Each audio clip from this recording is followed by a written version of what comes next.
Okay. Ya. Assalamualaikum warahmatullahi wabarakatuh. Kami dari kumpulan 6 akan membincangkan topik isu penderaan.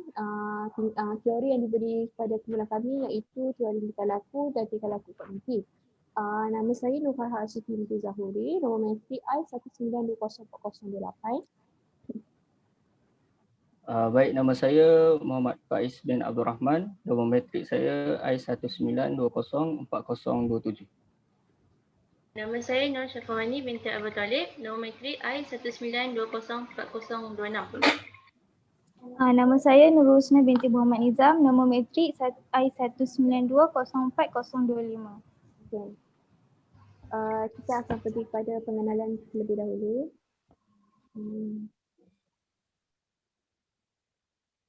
Okay. Berkenaan dengan teori tingkah laku ini, teori ini merupakan satu pendekatan yang mana dia memberi fokus pada sesuatu tingkah laku yang diperhatikan. Kemudian teori tingkah laku ini juga dia digunakan untuk membantu perkembangan di mana dia akan menggunakan kepada orang yang kurang upaya, penyakit mental, pendidikan dan penelitian khas. Psikologi komuniti, psikologi klinikal, pemulihan, penjagaan, pengurusan pendiri, berkaitan dengan sukan dan lain-lain. Tingkah laku ni boleh digunakan banyak sektor, banyak cabang lah. Okay. Manakala untuk REBT pula merupakan teori kognitif tingkah laku yang utama berbanding dengan teori yang lain. Okey, apabila manusia menggunakan kognitifnya dengan menginterpretasikan mengenai sesuatu peristiwa, tingkah laku dan emosinya bersandarkan pemikiran tersebut. Apa yang dia rasa, maksudnya di sini apa seseorang itu rasa, dia akan bertingkah laku dengan macam nak cakap Contohnya, sekiranya seseorang itu mengalami perasaan sedih, dia akan tingkah laku dengan cara dia sedih ataupun bersendirian dan sebagainya lah. Kemudian kita pergi kepada pengasas teori tingkah laku. Okey, pengasas teori tingkah laku iaitu B.F. Skinner pada tahun 1904 hingga 1990. Dia dianugerahkan ijazah doktor falsafah dalam bidang psikologi di Universiti Harvard pada tahun 1931. Beliau juga menjalankan tugas pengajaran di beberapa buah universiti dan kemudiannya berkhidmat di Universiti Harvard. Beliau juga mempunyai 2 orang anak perempuan. Dua-dua anak perempuan beliau mempunyai bidang yang berlainan, iaitu salah seorangnya merupakan ahli psikologi pendidikan, manakala seorang lagi dalam bidang artistik. Beliau juga dikenali sebagai bapa pendekatan tingkah laku dalam bidang psikologi.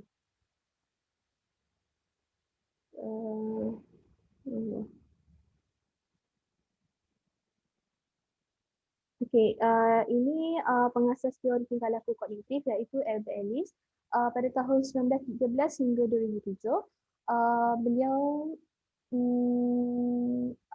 diasaskan oleh Albert Ellis dan dilahirkan pada tahun 1913 di Amerika Syarikat. Beliau dibesarkan di New York dan New Jersey, Sewell pada usia 4 tahun. Teori REBT ini diperkenalkan pada tahun 1955 oleh beliau yang merupakan seorang ahli psikologi klinikal yang mendapat latihan di Columbia University. Pada zaman kanak-kanak ini, Ellis ini sering mengalami gangguan kesihatan dan beliau sendiri mempunyai cita-cita yang sangat tinggi untuk menjadi pakar dalam bidang psikologi. Okey. Pandangan tentang sifat semula jadi dalam teori tingkah laku ini, manusia ini dilahirkan dalam keadaan bersih dan suci, dalam keadaan kosong. Manusia juga dianggap sebagai pasif. Sejak lahir lagi manusia ini kita dilahirkan kalau mengikut daripada sudut Islam ni, kita tidak ada dosa lah sebab kita masih suci, masih baby lagi kan. Okey, kemudian manusia biasa tidak sepenuhnya dilahirkan sebagai jahat atau baik. Pengalaman yang dilalui dalam kehidupan menyebabkan manusia cenderung kepada semua jenis tingkah laku. Contohnya, dari kecil dilahirkan dalam keluarga yang miskin dan tidak mempunyai sebarang, maksudnya dia tak macam orang lain lah, ada telefon, ada kereta.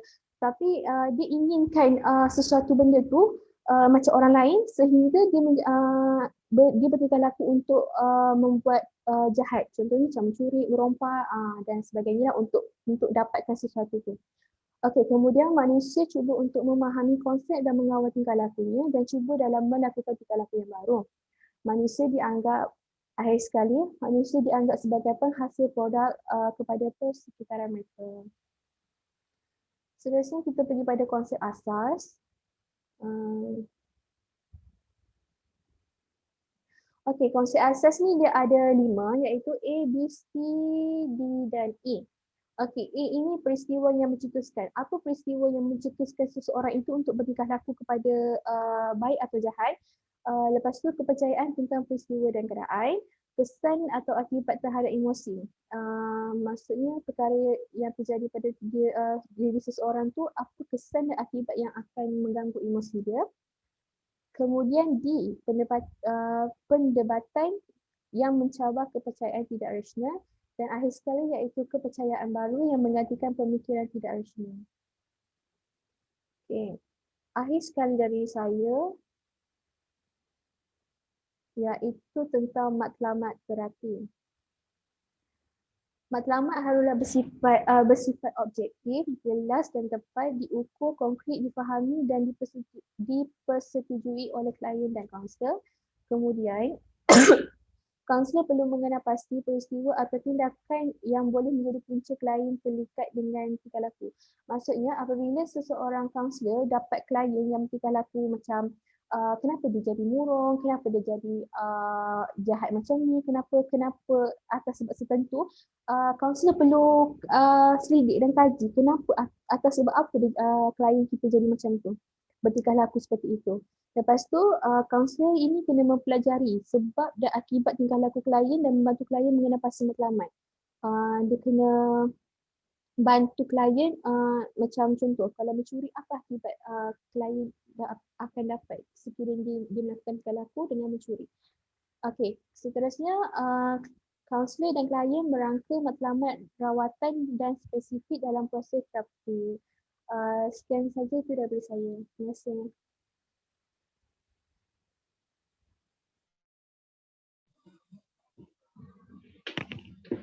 Okey, seterusnya saya akan menerangkan tentang teknik terapi teori tingkah laku.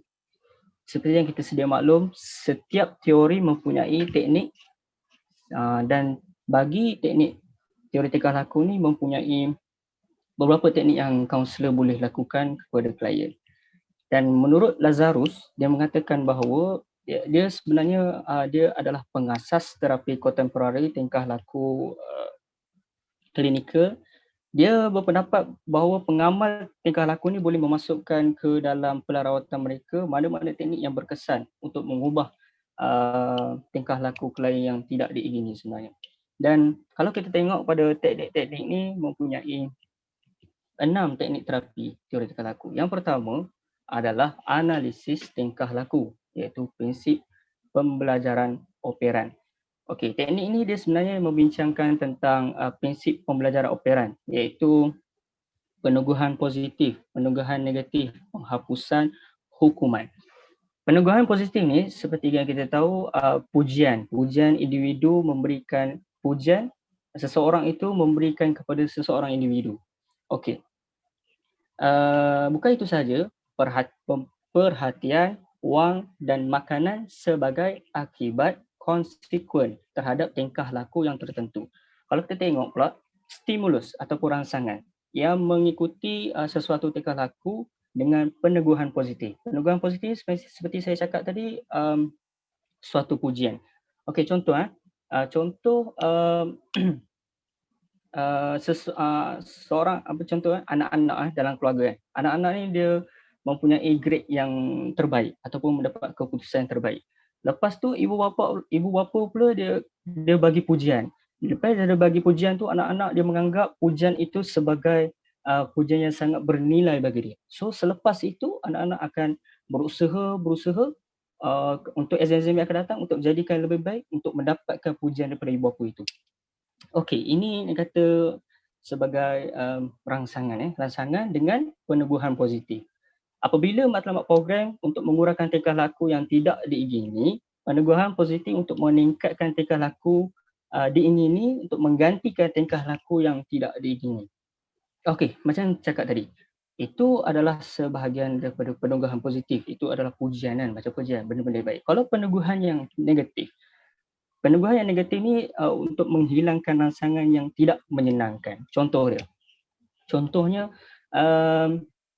ibu bapa ni, ibu ni dia marah kepada anak dia. Marah kepada anak dia sebab apa? Sebab pulang lewat ataupun balik lambat. Contohlah anak dia balik dalam pukul 7. Mak dia marah. So dengan peneguhan negatif tu mengakibatkan anak-anak selepas dah lepas kena marah tu, anak-anak akan pulang ke rumah dengan cepat pada awal. Itu untuk apa? Untuk menghilangkan rangsangan yang tidak menyenangkan. Okey, selepas itu kita tengok pada hukuman. Hukuman ni apa dia? Hukuman ni adalah denda. Denda atas tingkah laku.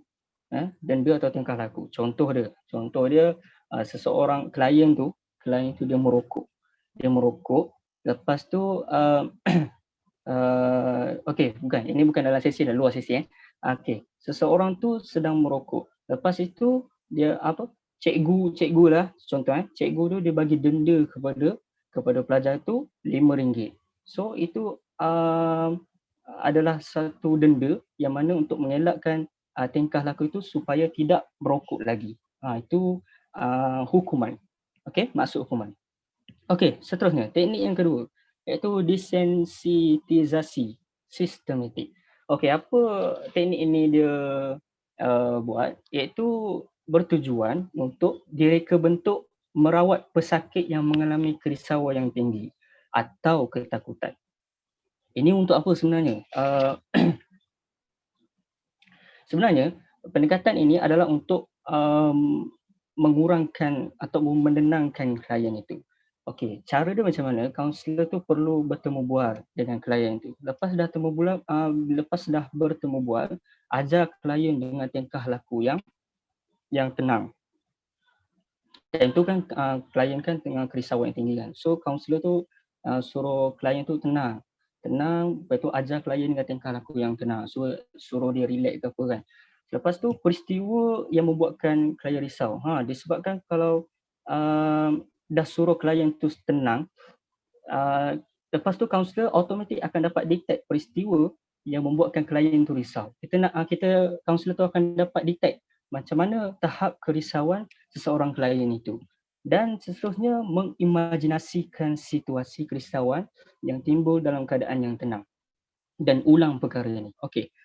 Dalam keadaan tenang tu kaunselor kata cuba ingat balik peristiwa dalam keadaan yang tenang, masukkan sekali dengan peristiwa yang membuatkan klien itu risau dengan kerisauan yang tinggi sebenarnya.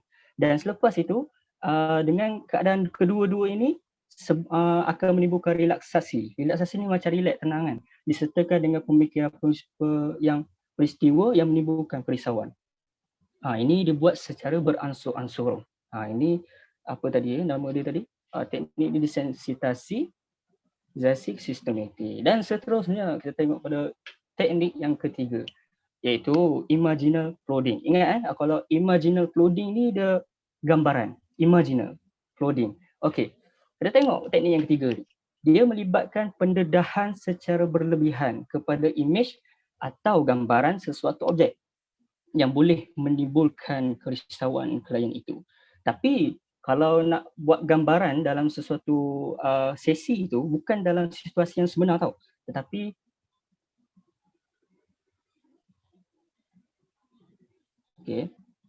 seterusnya. Teruskan. Sama boleh. Macam dia daripada gambaran secara pendedahan secara berlebihan kepada image atau gambaran sesuatu objek. Tapi dia tidak buat kepada situasi yang sebenar. Ia hanya gambaran saja. Contoh kalau kita tengok klien itu dia takut pada kucing.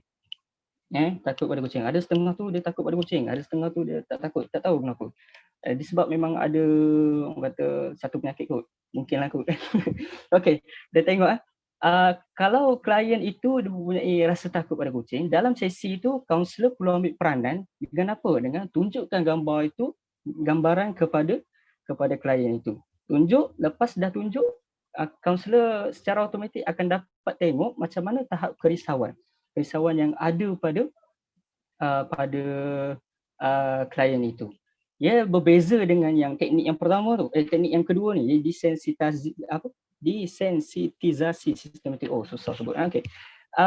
Dia berbeza dengan teknik yang kedua tu. Teknik kedua ni yang macam tadi saya cakap tadi, merawat sakit yang mengalami kerisauan. Betul, kerisauan, tapi dia beransur-ansur. Tapi yang teknik yang ketiga ni, imaginal flooding, dia hanya gambaran sahaja. Gambaran pada nak tengok macam mana tahap kerisauan klien itu. Seterusnya, teknik yang keempat iaitu teknik modeling pembelajaran dari pemerhatian. Modeling ni sebenarnya maksud dia adalah mengajar, modeling. Diaplikasikan cara pengajaran menerusi pendemonstrasian. Misalnya mengajar sesuatu tentang cara untuk masak nasi. Kita ajar seseorang tu untuk mengajar nasi. Itu modeling, mengajar. Okay. Ada 5 fungsi asas iaitu dalam teknik ni iaitu modeling, iaitu mengajar, prompting, memotivasikan, mengurangkan kerisauan dan mengelakkan klien untuk tidak melakukan sesuatu tingkah laku. Okey, mengajar. Okey, mengajar ni macam contoh. Ini mengajar tadi saya cakap tadi cara untuk mengajar orang memasak nasi. Kalau prompting ni tingkah laku yang spontan. Tingkah laku yang spontan contoh loceng kat sekolahan. Loceng sekolah berbunyi. So tingkah laku kita secara automatik apa? Secara spontan. Kita terus nak keluarkan masa zaman sekolahan. Bunyi je loceng, kita nak rehat. Itu tingkah laku yang spontan. Prompting nama dia. Okey, kita tengok pula modeling dengan cara memotivasikan orang lain. Mengajar dengan bersama memotivasikan orang lain. Contoh di dalam keluarga, ibu bapa membuat satu pertandingan kutip sampah. Siapa yang sampah paling banyak, dia menang. Itu dengan masa yang sama, ibu bapa itu modeling, mengajar dan memotivasikan anak-anak supaya jaga kebersihan. Itu dia, memotivasikan orang lain. Dan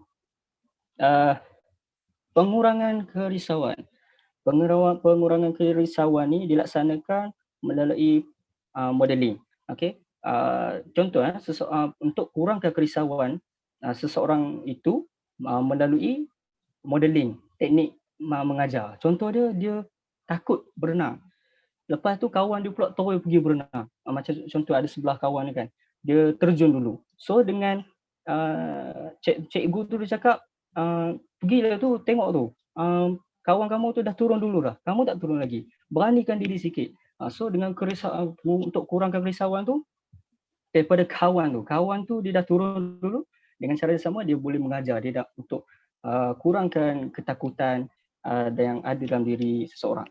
Okey, modeling ni tidak melakukan tingkah laku tersebut. Contoh kalau dalam sesi untuk mengajar klien modeling ni kaunselor dia menunjukkan gambaran. Contoh ini contoh antaranya kepada kaunselor tunjukkan gambar kepada pesakit yang menghidap HIV, contoh AIDS kan, HIV ataupun AIDS kan.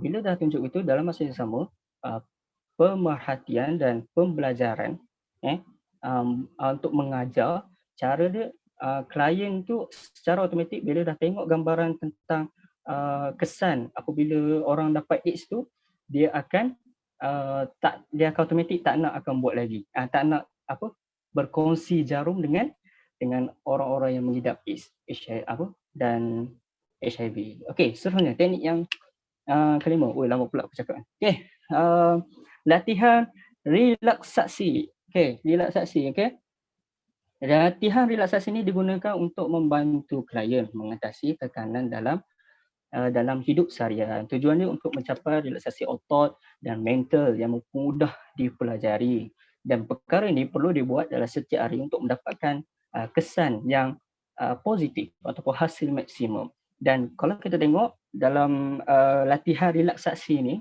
yang relax kan, dia memerlukan 4 hingga 8 jam. Dan suasana yang tenang dan pasif adalah sangat penting apabila apabila melakukan latihan relaksasi ini. Okey. Contoh dalam sesi kaunselor itu okey. Klien itu dia berada dalam keadaan yang tertekan dalam hidup dia. So, apa yang kaunselor perlu buat? Kaunselor perlu buat adalah untuk tenangkan klien itu dan suruh klien itu tenang dan kita membuat latihan sedikit. Latihan macam mana? Latihan untuk pergerakan otot. Contoh dia, mula daripada lengan, lepas tu kepada apa lagi? Terus kepada muka, lepas tu terus kepada belakang, terus kepada perut, dada dan seluruh anggota di bawah untuk menegangkan otot-otot semua untuk klien berada dalam keadaan yang tenang dan kurangkan rasa tertekan itu. Dan dalam teknik juga dia digunakan untuk merawat penyakit asma, sakit kepala, darah tinggi, insomnia dan kecelaruan panik. Okey, last sekali. Okey, last nak habis. Okey. Latihan kemahiran sosial. Dia digunakan untuk membantu klien itu berinteraksi dengan orang lain. Tujuan dia adalah apa? Tujuan dia adalah untuk memberi fokus kepada penyataan negatif klien dan kepercayaan tidak rasional atau salah. Contoh dia klien dia, okey, kalau tengok dalam buku ni dia mempunyai masalah gugup. Bila klien tu dia cakap kat kaunselor, saya rasa malu sangat. Malu kalau nak bercakap dengan di khalayak ramai. Ada setengah orang macam tu. Tapi kaunselor ni apa yang perlu buat adalah untuk kaunselor perlu memberi kerja rumah kepada klien. Dengan apa? Dengan memberi mereka satu teks. Bila dah reka satu teks ataupun kertas untuk memberi ucapan dan klien itu perlu membuat perlu berucap di dalam kelompok yang sedikit dahulu. Bila dah cakap dengan kelumpulan yang sedikit, selepas itu dah nampak kesan yang positif, terus kepada kumpulan yang lagi besar dan ini perlukan beransur-ansur lah. Bila beransur dan untuk tujuan ni adalah untuk menghilangkan rasa malu yang ada pada klien itu. Okey, itu dah habis pada teknik. Okey, seterusnya. Okey, last. Kelebihan dan kelemahan teori. Okey, buka slide.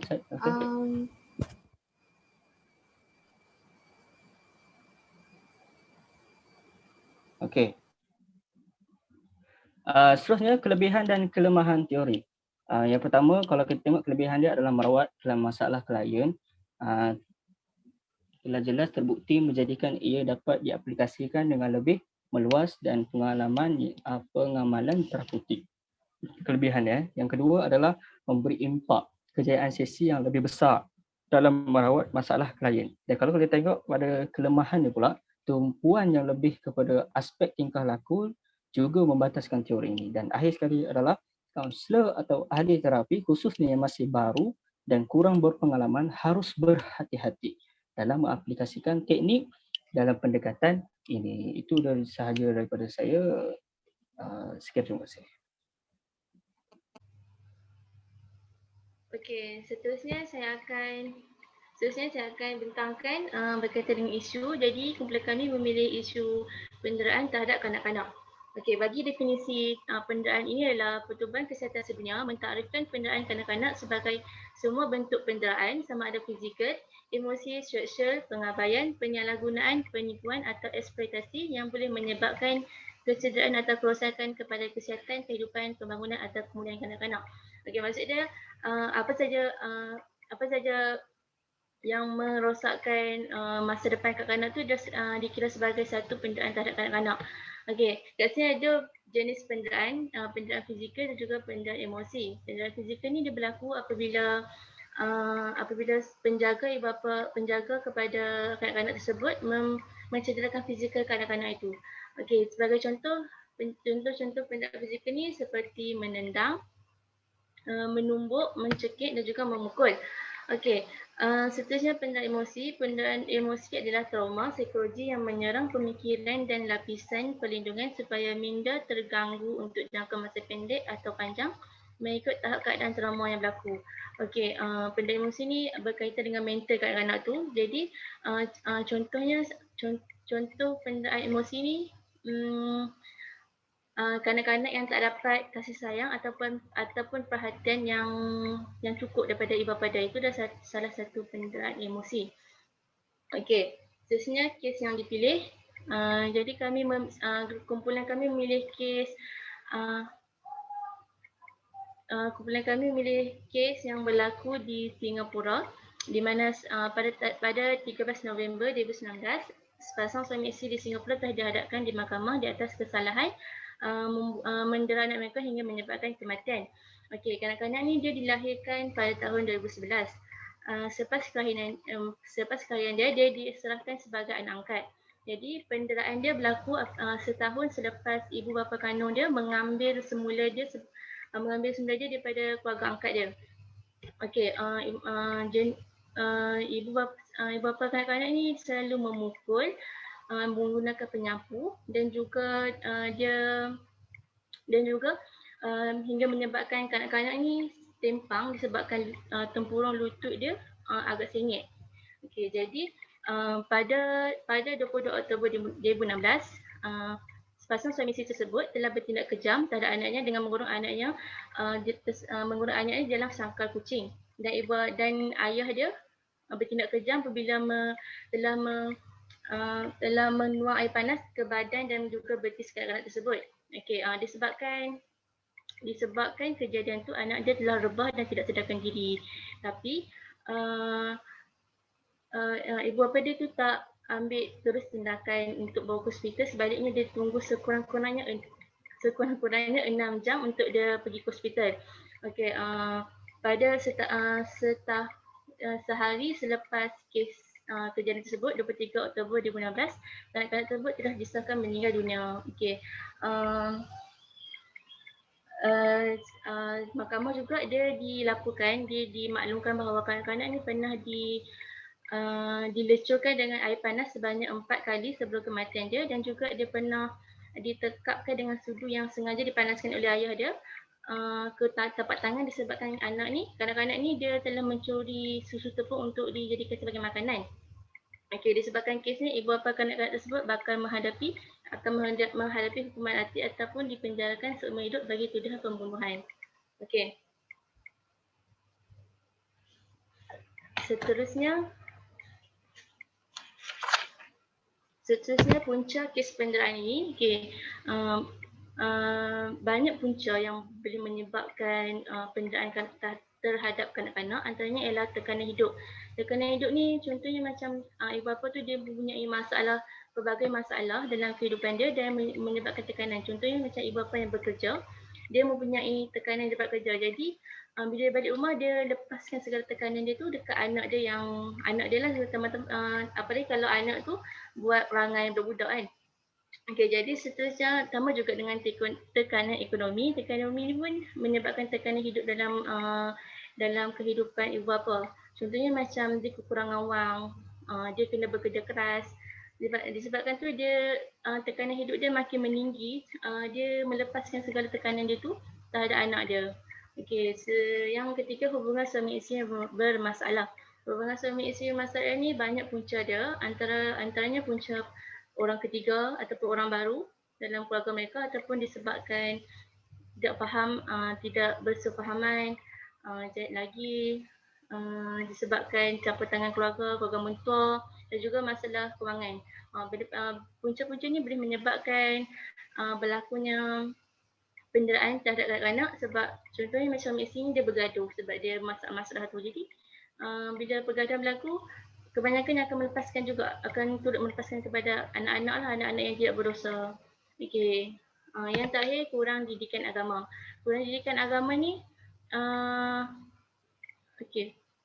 kurang didikan agama ni sangat penting dalam kehidupan ibu bapa, sebab kalau ibu bapa cukup agama, didikan agama Islam telah menerapkan pelbagai macam cara-cara untuk kita melayan anak-anak. Contohnya sabar dalam melayan kerenah anak-anak. Sebab anak kan banyak kerenah dia yang budak-budak Jadi kalau ibu bapa ni dia cukup didikan agama, dia tidak akan mendera anak dia. Sebabkan dia tahu bahawa anak-anak itu adalah satu amanah daripada Allah untuk dididik, bukannya untuk dia melepaskan segala tekanan dalam hidup dia.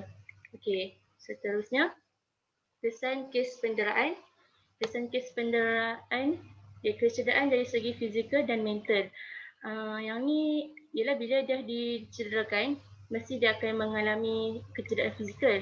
Kecederaan fizikal contohnya macam kecacatan kekal, ataupun macam kakak tadi dia alami timpang, dan juga kalau dia masih hidup mungkin dia akan mengalami lecuran lah, maksudnya melecur dalam dia punya anggota badan tu.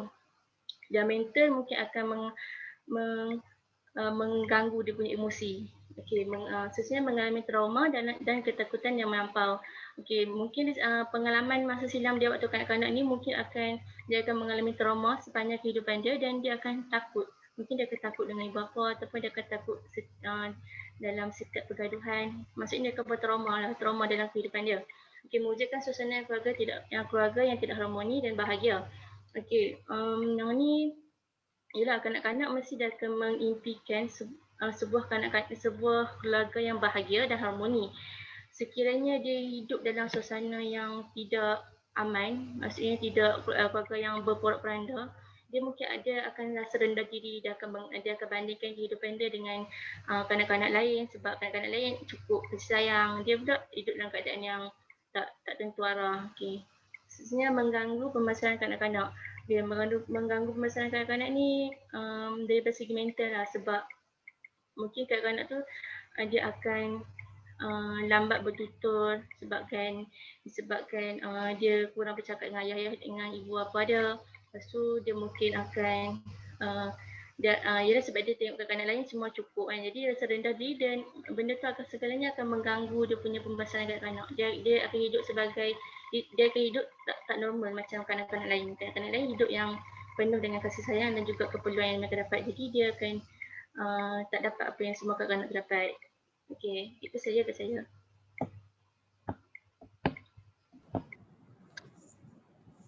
Okey, seterusnya kaedah penyelesaian terhadap isu. Okey, kaedah yang pertama dan juga teknik yang pertama iaitu latihan relaksasi. Okey, teknik ni dia boleh digunakan untuk membantu klien mengatasi tekanan dalam kehidupan seharian dia. Okey, seperti yang kita tahu, antara punca terjadinya penderaan ni adalah disebabkan oleh tekanan yang dilalui oleh pendera tu. Jadi teknik ni dia akan mengajar pendera untuk berada dalam keadaan yang tenang. Okay, dalam teknik ni juga, dalam teknik relaksasi ni juga, klien ni akan diajar untuk dia melapangkan fikiran dia dengan fokus kepada pemikiran yang tenang, dan juga atau dia akan diberi untuk melihat gambar-gambar yang boleh menenangkan diri dia. Okey, lepas tu klien juga dia akan diajar untuk macam mana dia nak relaksasikan otot-otot dengan memberi penekanan kepada otot muka dia. Okey, teknik ni boleh dijadikan sebagai amalan harian selama 25 minit setiap hari. Okey. Teknik yang kedua iaitu latihan kemahiran sosial. Okey, teknik ni juga boleh digunakan untuk membantu seseorang supaya dia tak terlibat dalam kes penderaan ni. Okey. Punca terjadinya penderaan ni adalah disebabkan oleh tekanan yang dialami kan. Okey, jadi teknik ni dia sedikit sebanyak dapat mengurangkan tekanan yang dialami oleh pendera tersebut. Okey, contohnya setengah ibu bapa yang bekerja ni mereka mempunyai masalah dan mengalami tekanan di tempat kerja. Tapi mereka lepaskan tekanan tu kepada anak-anak di rumah. Lepas tu terjadilah kes penderaan ni kan. Okay. Sekiranya ibu bapa ni mempunyai hubungan interaksi sosial yang baik dengan masyarakat sekeliling, berkemungkinan isu penderaan ni dia tak akan berlaku kerana mereka dapat menghilangkan tekanan dengan mereka berkongsi masalah tu dengan rakan-rakan dekat tempat kerja mereka lah. Okay. Teknik latihan kemahiran sosial ni dapat membantu seseorang yang tak ada keyakinan untuk dia berinteraksi dengan orang sekeliling dan menjadikan dia seorang yang lebih pandai untuk bersosial di luar. Okey, teknik yang ketiga iaitu teknik desensitisasi sistematik. Okey. Teknik ni dia adalah untuk bantu mangsa yang didera. Tadi yang dua teknik ni untuk pendera, tapi yang yang teknik ni untuk membantu mangsa yang didera pula. Okey.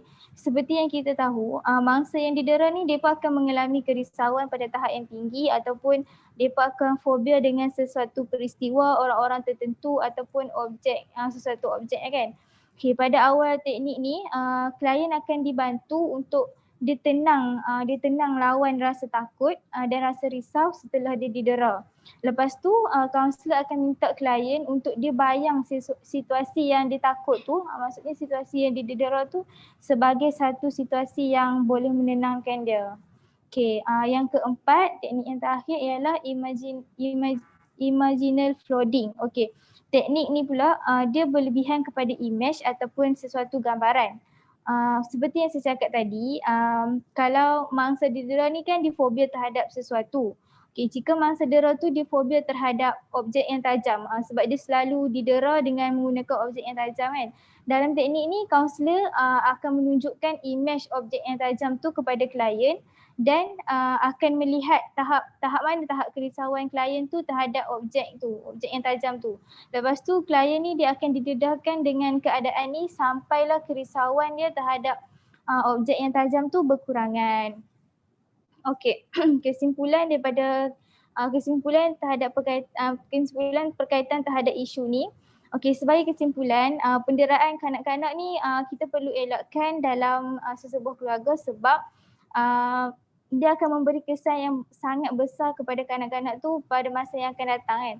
Okay, lepas tu teknik yang di dalam teori tingkah laku ni juga sedikit sebanyak dapat membantu mangsa dera ataupun juga pendera untuk mereka merawat masalah tingkah laku mengikut kesesuaian mereka. Okay, itu sahaja daripada kumpulan kami. Sekian, terima kasih.